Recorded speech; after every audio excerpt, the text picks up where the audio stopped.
Good morning everybody, this is the Valkyrie Biker.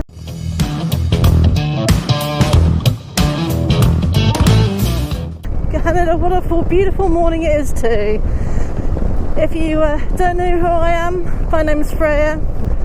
I'm a learner rider on a 125 Keyway Superlight.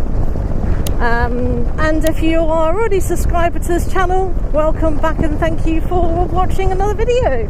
It's always lovely to see your comments on the channel, and the channel is primarily was for me to see my own progress through my journey of learning how to ride a motorcycle from a complete, noob, as in never ever sat on a motorcycle before, in a capacity of going on the road, that sort of thing. And you guys have been absolutely amazing with my journey and being with me through my ups and downs. And I've come to realise that the channel isn't just for me learning, but it's for anybody who's got a question and wants an answer, whether it be about the Keyway Superlight on its own, or just generally as a learner rider, or even if you're a seasoned veteran. It's the community is lovely, and I really appreciate everyone's comments, as long as they are polite, and the feedback, because at the end of the day, we're all in this together, and who help each other out and becoming safe riders. I think that's going to be the biggest take home for all of us, really. So yeah, I can't profess to know everything about biking, because certainly I do not. I've only recently obtained my MOD1 for the 125, and that's not to say I can go onto a larger bike at the moment, which is that's what it's not for. And I've got my MOD2 coming up in a few weeks' time. So now I hear back from a lot of you guys saying that the MOD2 is supposed to be a lot easier than the MOD1. If you remember the MOD1, I'll give you a quick example here of what you've got to do with the test centre. You've got to go through some functional skills on how to manoeuvre your motorcycle in a safe and stable and coordinated manner in a certain structured way. But the MOD2, I believe, has two sections to it. Please correct me if I'm wrong, because I've never done a MOD2 for the 125. And the first one, I believe, is a show and tell.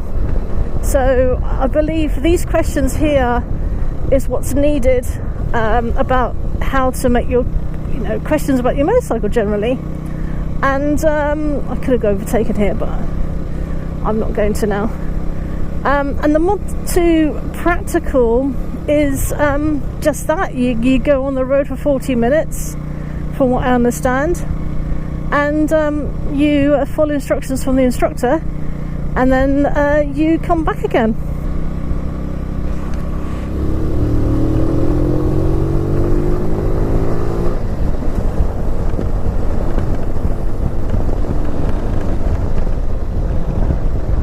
That's it. Well, thank you.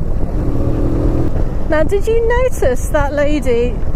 I was watching her, so it's fine, but she was looking left and she was pulling out, and she didn't actually look right until she was pulling out further, I believe. Anyway, I'll have to look back on the video, but that's why I sort of gave her the sign as like, I'm looking at you. Yeah, so I'm certainly looking forward to the MOD2, and I said I think it's just literally you're riding around as you would normally, special attention of what your instructor's saying in your ear of which way to go. But it's exactly the same as a ride out as a CVT, I believe. and you know what you do now for when you practice it, because you only really learn how to ride when you get out on the road and ride. They teach you the fundamentals of riding a bike in the classes, you know, in the school, the riding school, and they teach you how to be safe, and they teach you how to use the motorcycle properly. But to actually learn the road, unless you're already a car driver, or perhaps a cyclist, it's a massive thing to remember, really. I mean, youngsters nowadays coming out and learning how to ride a bike or ride drive a car, I think I'd be, if I was in their shoes, completely daunted. However, I suppose if you think about it, how many times are you a passenger in a car, or how many times are you a passenger on a bus or in a taxi or walking down the road? There's always the signs you can learn, like this. You can always, start learning even when you're, at school, preschool, whatever. And I think we learn a hell of a lot, but we don't actually realise that we learnt that much until we get on the road ourselves. So if you are new to the road and driving and riding, that sort of thing, don't be put off. It's a lot to learn, but do you know what? Over time, just give it time to learn signs, learn position on the road, like who's got right of way, that sort of thing. And don't push yourself to learn all in like 6 months or something, because you're not going to do it. Unless, of course, you've got one of these amazing heads that can remember everything. Has anyone remembered when they were in the passenger seat of their parents' car or family car or whoever took them out? Have you ever, when you were younger, when you were a kid, pretended to drive? You know, using a steering wheel that's pretended in front of you, using a gear shift or, brake. Has anyone done that? You imagine how young you were at that point. So that's still learning some basics, and it's getting the brain used to the idea of that's something I'm going to have to look into when I'm older. So it kind of clears a bit of space there, I reckon. I don't know. But it certainly helped me when I was a kid anyway. As I said before, there's no substitute for actually getting on the road and riding or driving or whatever vehicle you've got. As long as you do it safe and you're courteous with people around you, then it makes it a whole better experience. So we got a short trip today, and I was going to go out yesterday actually, deliberately in the rain, but my thoughts were actually it's been a very, very hot summer here in England, and we've had a lot of drought, and this first bit of decent rain we had is going to be a bit chaotic for two wheels, in my head anyway.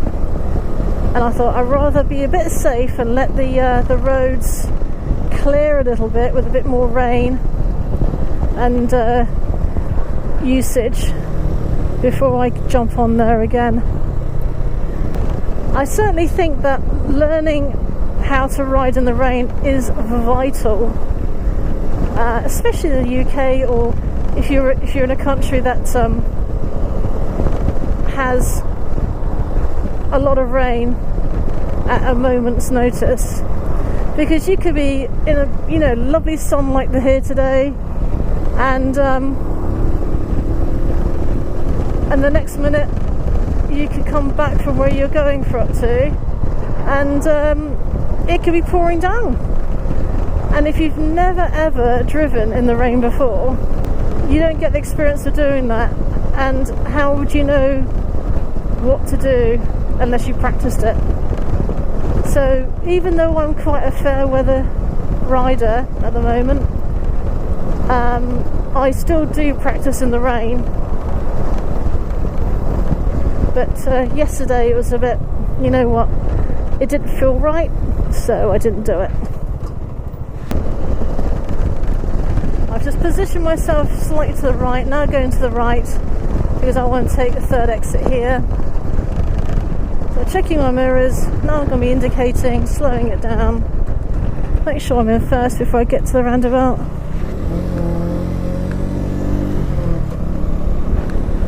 Change my indicator.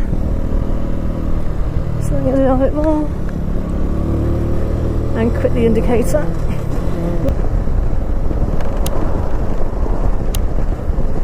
Well, thank you very much for riding with me. It's a bit of a short ride, but it's all good, it's all practice. Even if you can get in, get out for say 10 minutes a day, it's all worth it because it's all muscle memory for you at the end of the day. And yeah, so check back on the next videos and have a safe and pleasant day. Until next time, bye bye for now.